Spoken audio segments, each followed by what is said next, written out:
Okay guys, January the 23rd, 20 after 5 in the evening.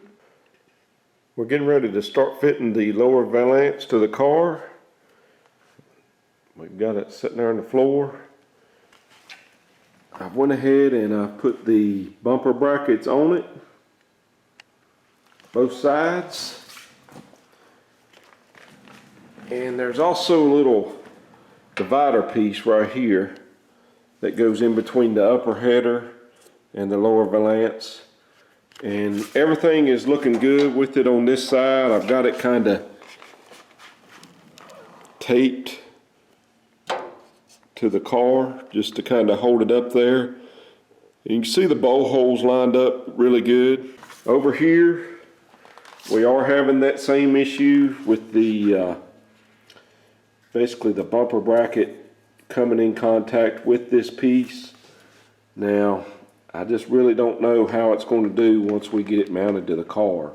I've loosened this to try to pull it out. I've got everything loose. I'm still not getting the clearance that I need. Also, on this piece, you can see in there our holes are a little off in regards to the fender. Now they seem to be matching up in the header panel. I don't know if you guys can see that. But we're just a little bit off on the fender. I think what I'm going to do is go ahead and try to bolt this lower valance up and just see what happens in that area right there where we're having the issue, and we'll go from there. Okay YouTube, we got Miss Sammy in the garage this evening. She's going to give me a hand to get this lower valance up on the car and get a few bolts started. Here we go.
So guys, it's been a few days since I've been working on this lower valance panel.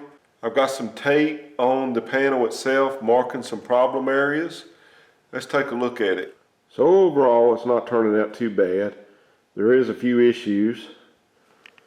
We'll start over here on the passenger side. We'll notice that we got a good contour here and how it meets up with the fender, and a really good gap coming along through here. So as we come around to the front of it here, right here on this part of the panel, seems like to me that it's actually sticking out a little bit. And I've put a note there to bring the U-nut forward. And the only way to do that is actually move a little bit of material on the very back side that will allow it to move forward. And then I can push this in and get it flush. The other side is the same way, so maybe that's the way it's supposed to be, because the bumper does come in here. So I'm not going to do anything till we see how the bumpers fit. We'll come over here to the nose opening. You can see it's off between the upper header. It's just barely a little off. The face of it is meeting up really nice, but it's just right here on our line. It comes down and then all of a sudden drops in a little bit.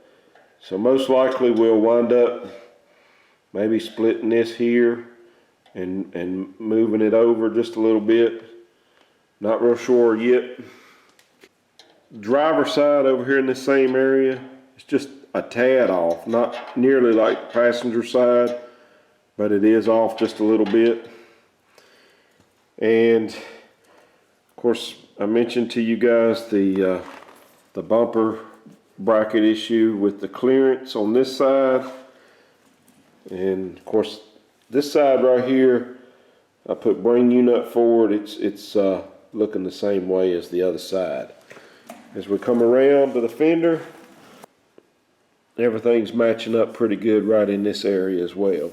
Now, I did go ahead and get the headlight buckets in, and on my original fender, there was a welded nut right here for the lower headlight mount, and on this one there's not. Exactly the same thing on the bottom. There's no welded nut there for the bottom mount. There is on the top. You see I've already got a bolt in it. So that's an issue there.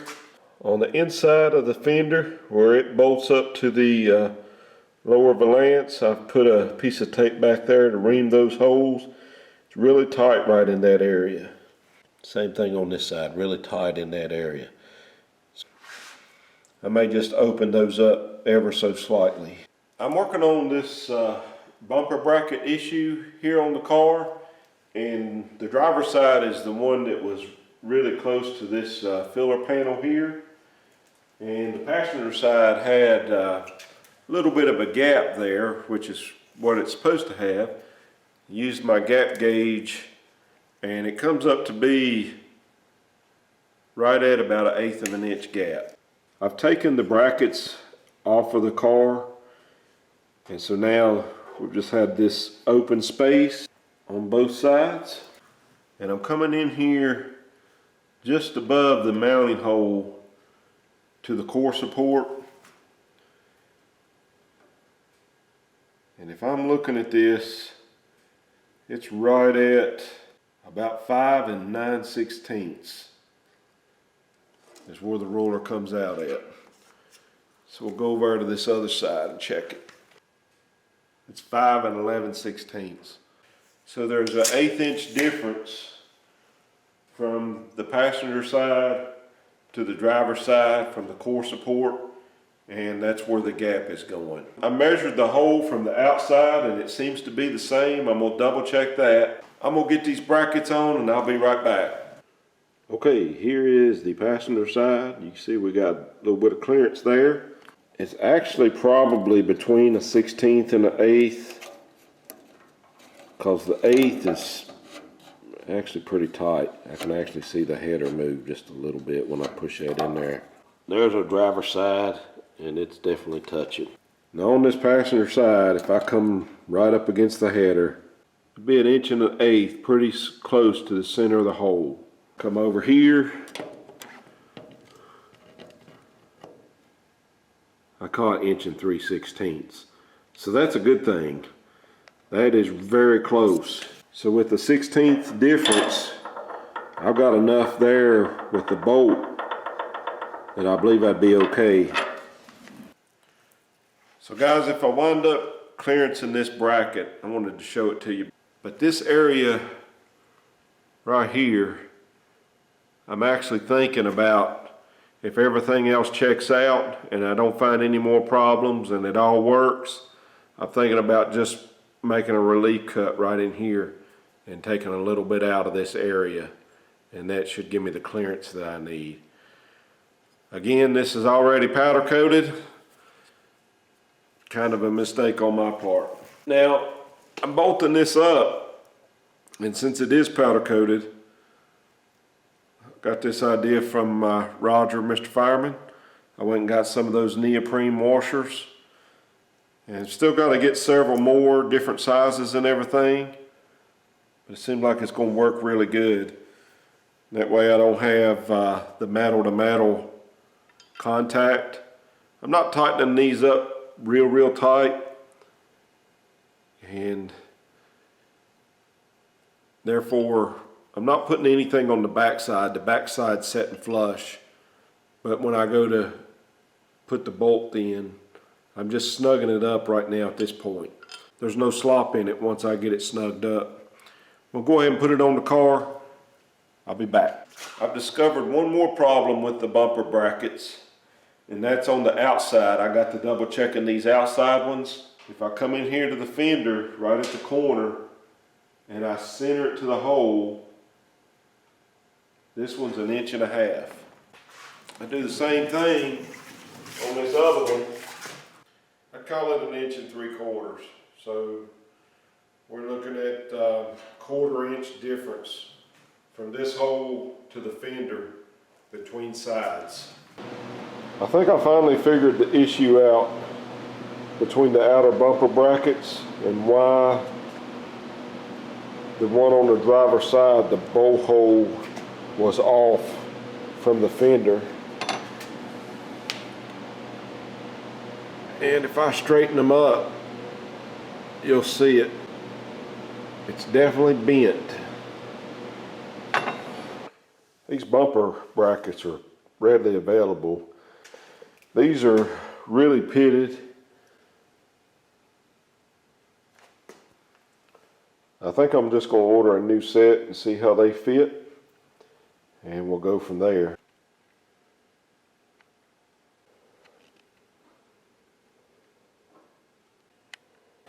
And I put this piece of tape up here on the upper header. This is actually my favorite one.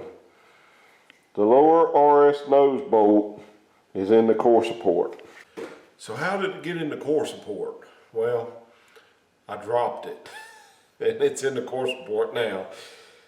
These brackets are the brackets that hold the RS urethane nose to the upper header and the lower valance.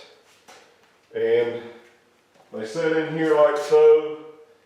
I actually removed them so I could get my hand back in here. The bottom bolt, where it actually goes through the core support, it's right up against the frame. You can barely get your finger in there. And as I was taking it out, I got the driver's side out fine, but as I was taking out the passenger side, the bolt dropped and it went down into the core support. And it's such a tight fit. I've got a magnet that is flexible on a flexible one, but it's so tight that the only way to get it out is to actually take it all apart and take the core support and basically turn it up on its end, and then we can get it out with that flexible one. But as long as the core support is bolted to the frame where it meets up, there's no getting it out at this point.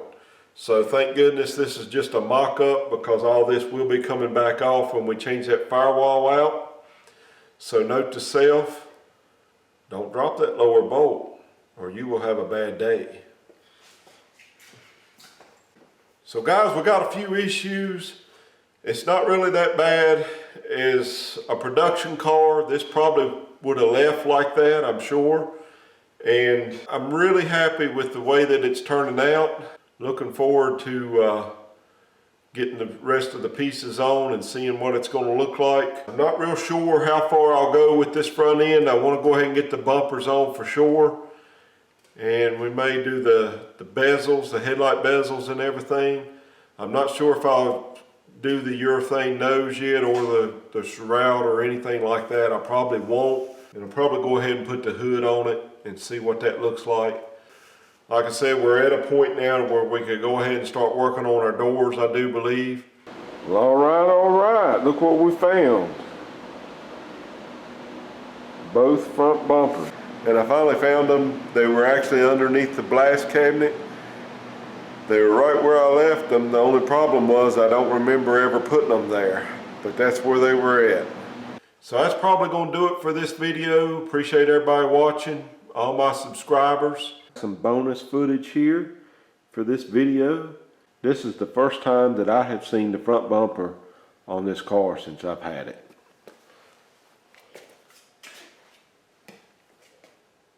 Pretty neat. So guys, I want to give a shout out to the gang over at nastyz28.com. It's a website totally dedicated to second gen Camaros, all the way from 1970 to 1981, and it's just full of information. I've been a member over there ever since I got this project, and I could never repay those guys for all the help they've given me. So just a quick shout out to them. I appreciate everybody over there that's helped me on this project. They've been keeping me straight as I'm running into a few little issues, and just a great knowledge base there. So guys, when I have a little bit more progress on the car, I'll be back online. Thank you.